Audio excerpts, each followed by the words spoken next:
Hi everyone. మనం last time 311 మూవ్‌మెంట్‌లో storage location transfer చేయడం సింగిల్ ఎస్‌కేఐ కోసం చూసాం గదా! ఈరోజు ఈ వీడియోలో మల్టిపుల్ ఎస్‌కేఐస్ కోసం మల్టిపుల్ బ్యాచెస్, మల్టిపుల్ లైన్స్ ఉంటే వన్ టైమ్‌లో ఎలా చేయాలనేది చూద్దాం. దానికోసం ఫస్ట్ మీరు మొదట MB52లో మీ స్టాక్ చూసుకోవాల్సిన అవసరం ఉంటుంది.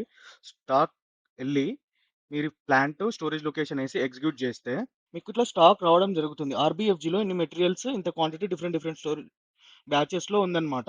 ఇది మనము ఆర్‌బీఎఫ్‌జీ నుంచి 0001 స్టోరేజ్ లొకేషన్‌కి ఎట్ ఎ టైమ్ తీసుకెళ్లాలంటే మీరు ఫస్ట్ దీన్ని ఎక్సెల్‌లో డౌన్‌లోడ్ చేసుకోవాల్సిన అవసరం ఉంటుంది. ఎక్సెల్‌లో ఎలా డౌన్‌లోడ్ చేయాలో తెలియకపోతే మీకు డిస్క్రిప్షన్‌లో లింక్ ఇస్తాను. దాన్ని చూసి మీరు నేర్చుకోండి. ట్రాన్స్‌ఫర్ చేయడానికి MB1B అని టీ కోడ్ బాక్స్‌లో ఎంటర్ చేసి ఇక్కడ మూవ్‌మెంట్ టైప్ 311 సెలెక్ట్ చేసుకోండి. INH5 సెలెక్ట్ చేసుకోండి. ప్లాంట్ స్టోరేజ్ లొకేషన్ ఎక్కడి నుంచి అయితే పంపిస్తున్నారో ఆ స్టోరేజ్ లొకేషన్ ఎంటర్ చేయండి. ఆర్‌బీఎఫ్‌జీ అని ఎంటర్ చేస్తున్నాను. ఎందుకంటే నేను పంపించే స్టోరేజ్ లొకేషన్ ఏదైతే ఉందో అది ఒకటే ఉంది కాబట్టి ఆర్‌బీఎఫ్‌జీ అని ఎంటర్ చేస్తున్నాను. అది డిఫరెంట్ డిఫరెంట్‌గా ఉంటే ఇక్కడ స్టోరేజ్ లొకేషన్ ఎంటర్ చేయకండి. Document date, posting date by డిఫాల్ట్‌గా రావడం జరుగుతుంది. ఇక్కడ రేడియో బటన్ మాత్రము ఇండివిడ్యువల్ స్లిప్ అని ఉంది కదా! దానికి సెలెక్ట్ చేసుకోండి. మిడిల్‌లో దానికి చేసుకొని ఎంటర్ చేయండి. ఎంటర్ చేసిన తర్వాత ఇక్కడ చూడండి స్టోరేజ్ లొకేషన్ ఆర్బిఎఫ్జి అనే వచ్చింది.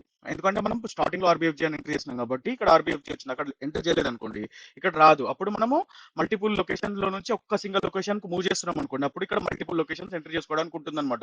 ఇక్కడ ఎస్ఓఎల్ అని కనిపిస్తుంది కదా ఇక్కడ. తర్వాత వచ్చేసి ఇక్కడ ప్లాంట్ ఉంది కదా, ప్లాంట్ గిట్ట ఐఎన్హెచ్వై అని వచ్చింది. ఎందుకంటే అక్కడ ఐఎన్హెచ్వై ఎంట్రీ చేసినాం కాబట్టి ఇక్కడ ఐఎన్హెచ్వై అని వచ్చింది. అక్కడ ఫస్ట్ పేజ్ లో ఎంట్రీ చేయలేదు అనుకోండి ఇక్కడ రాదనమాట.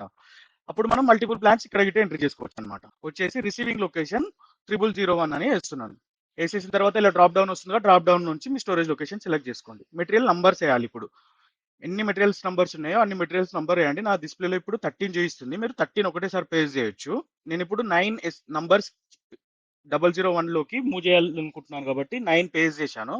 తర్వాత వాటి క్వాంటిటీ ఎక్సెల్ లో నుంచి పేజ్ చేస్తున్నాను. నేను క్వాంటిటీ ఎంట్రీ చేసేసాను.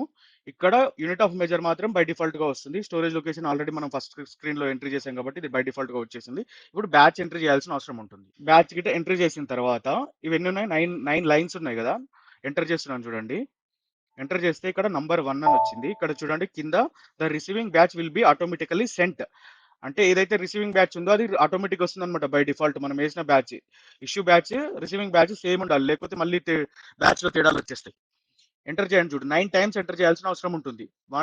నేను ఎలా అయితే ఎంటర్ చేస్తున్నానో అట్లా మారుతూ ఎంటర్ చేసిన తర్వాత మళ్ళీ స్క్రీన్ లోకి వచ్చేసింది బ్యాక్ కి. అప్పుడు మీరు సేవ్ చేయండి. ఇప్పుడు స్టోరేజ్ లొకేషన్ మారిపోయిందండి. డాక్యుమెంట్ నంబర్ రిఫరెన్స్ కి ఇక్కడ వచ్చింది. ఇది మారిందో లేదో చెక్ చేయాలంటే మళ్ళీ మీరు MB52 లోకి వెళ్ళి చెక్ చేసుకోవచ్చు. ఇలాంటి వీడియోస్ కోసం ఛానల్ సబ్స్క్రైబ్ చేసుకోండి. వీడియోని లైక్ చేయండి. మీ ఫ్రెండ్స్ తో షేర్ చేస్తూ ఉండండి. నోటిఫికేషన్ ఆన్ లో పెట్టుకోండి. Thanks for watching.